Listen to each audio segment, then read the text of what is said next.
Welcome to the tutorial video of Might & Magic 10 Legacy modding kit. With this guide we want to show you some components of the modding kit and how to work with it. First you need to install Unity Pro. The trial version is sufficient. Let us begin with how you can load the modding kit.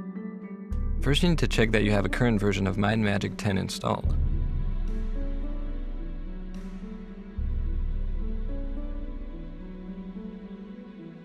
You also need the current version of the modding kit installed. We recommend to copy it directly in the installation folder of the game.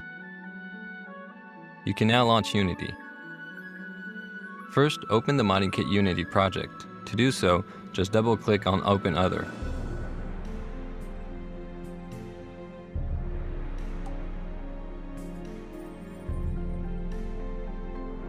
Browse for the folder where you have installed the game and select the modding kit folder.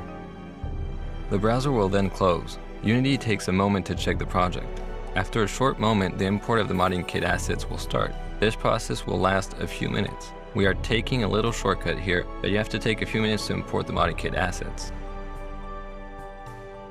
After the import, Unity Editor will show up. The startup screen provides you some general information about Unity, but let's skip that for the moment.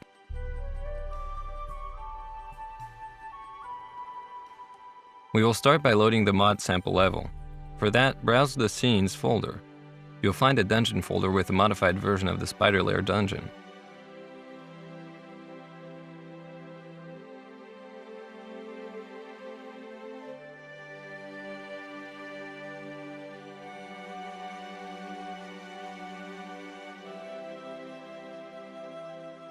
Each level is defined by two components.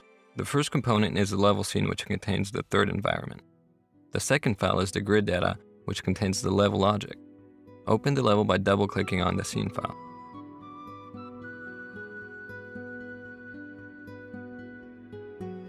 Wait a few seconds for the screen to be loaded. This is a normal Unity scene which you can manage with all the Unity editor tools as you like. The most important components of the modding kit can be reached with Might & Magic 10 Legacy Mod main menu entry. You can find tools to create new scenes with grid data and minimap screenshots.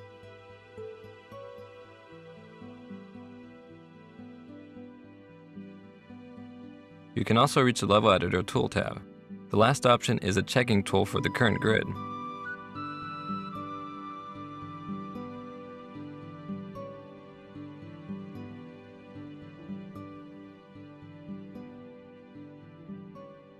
Now I would like to show you how you can create your own game database with exclusive snapshots of the game data, dialogue, and localization files for your mod. Under Create tab, you find the Package Database entry. In your inspector, you will see the controls to create your own database. This database is created in the currently selected folder in your project view. Later, we will show you where you can configure your databases in order to link them to your mod. To add game logic to your scene, you should use the Level Editor. To do so, double-click on the Mod main menu and select Open Level Editor. First, you need to check if the editor is using the right game database. After you have opened the Level Editor, select the Settings tab on the right.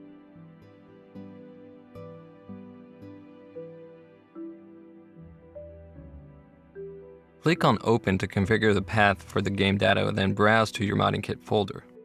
There you need to browse through these folders until you reach the static data folder. Select this one.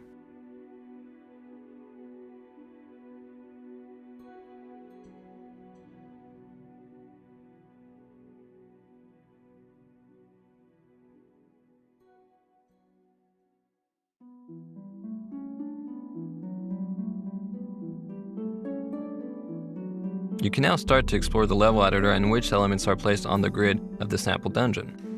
For example, you can check which monsters are placed and modify them to your favorite creature.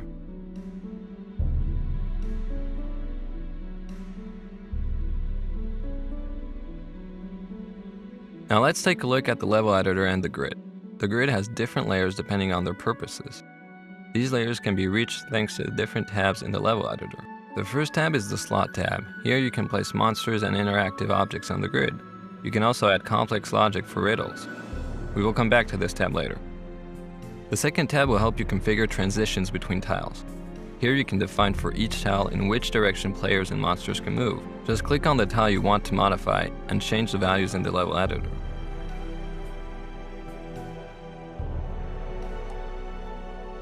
The other tabs contain the configuration of the terrain in general and the height of each tile if you wish to have ramps and stairs in your level.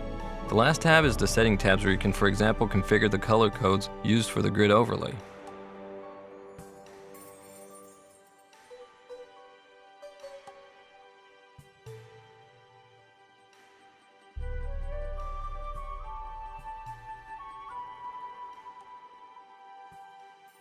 Let's take a closer look to the triggers and commands.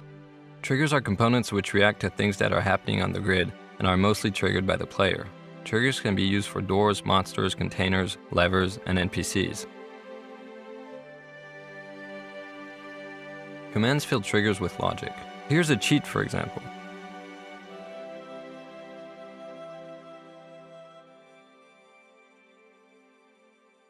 For example, with setData, you can define which prefab the chest is using. These prefabs you can use right away. The open container command allows the player to open the chest.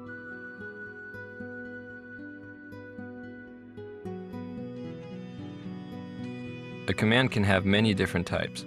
For our chests, we would need some loot, so we are selecting setData and we can choose between gold, items, lore books, and tokens. While selecting gold, note that the amount can be configured directly in the command. You can also explore the other tiles on the grid, for example monster selection, modify them as you wish.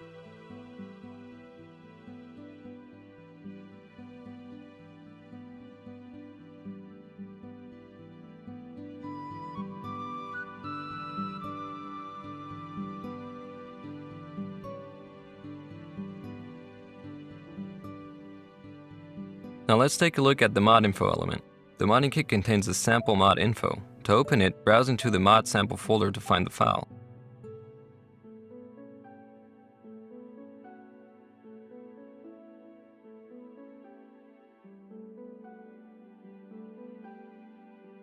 After opening the mod info, you can configure it in your inspector. Here you can enter the name of your mod, your name, the version, the default language, which should be used, and also a description text.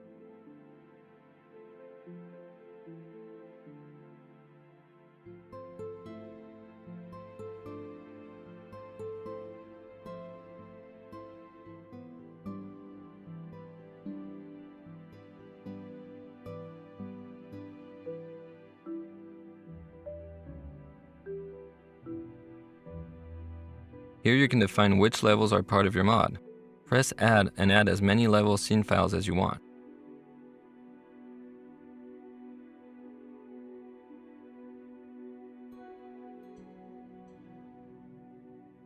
In this area, you can configure which databases your mod uses.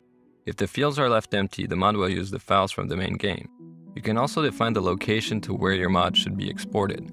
The buttons below are used to trigger the export of your mod.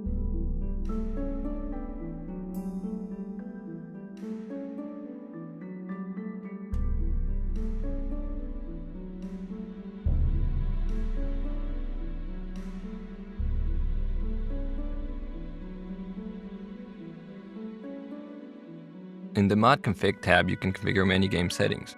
For example, you can configure how much time is spent for each step in the game.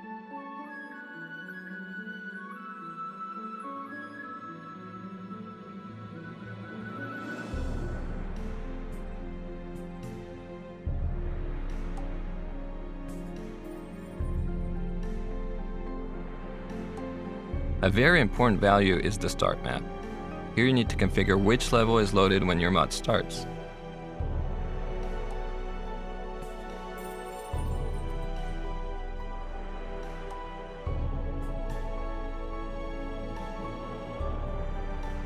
Once you are finished with your mod, or when you want to test it, simply export it. To do so, open the mod info and press export.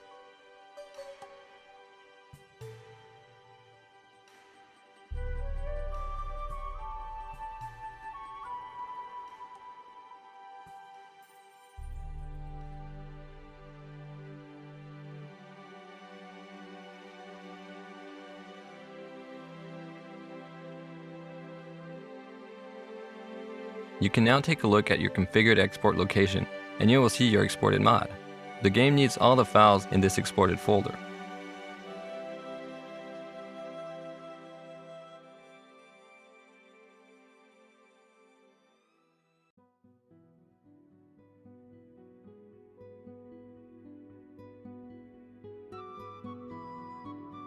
play the mod, you need to copy the exported folder with its content into the mods folder of the game. This folder is located next to your Might and Magic 10 saves. To find it, go to your My Documents folder and double-click on Might and Magic 10 Legacy.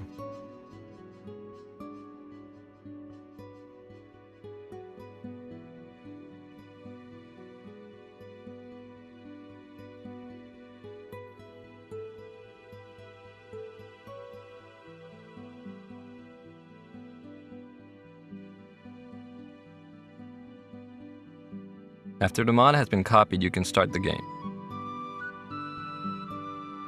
Once you have launched the game, you'll reach the mod section by selecting Extras and then Mods.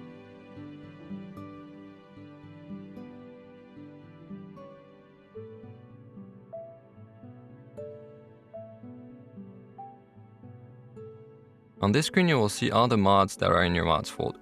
You can select one and take a closer look on the right side. Here you see the name, the author, the version, and also the description text of the mod.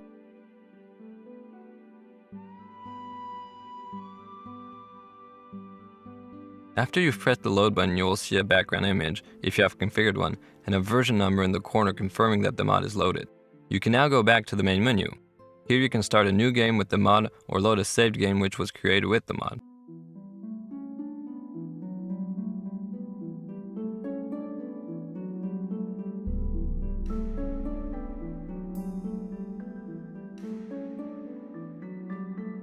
When you create a new game, you will have the normal party creation process of Might and Magic 10 before jumping into the game.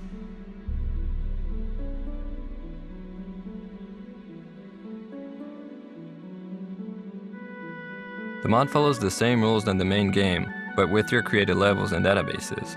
This way you can define new adventures and play them. Thanks for watching this tutorial video of Might and Magic 10 Legacy Modding Kit.